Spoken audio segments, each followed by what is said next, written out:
repeat what I have said before. If you destroy my country, and you destroy the young people by feeding them with drugs, you destroy the future. Pag sinira mo ang bayan kong ganon, talagang papatayin kita, anak ng put.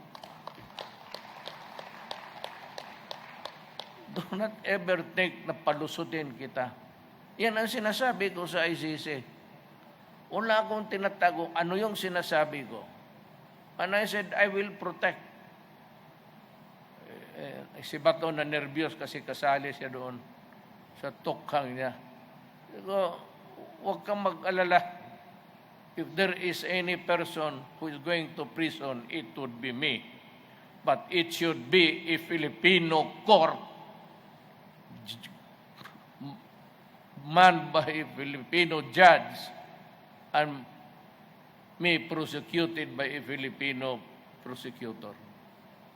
At magpakulong ako dito sa marami namang penal colony, doon na lang ako, hindi masyado. Ako ang magpakulong sa lahat.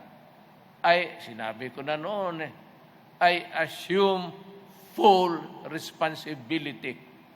Sabi ko kay Bato, wag kang keep quiet there and just turo mo ako, si Duterte ang nag-utos.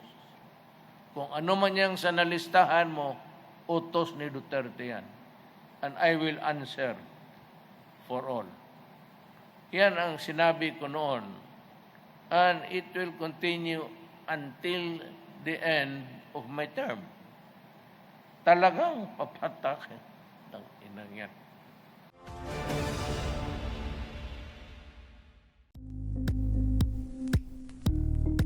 Thank you for watching Politico TV. Please like and subscribe to our channel for more videos.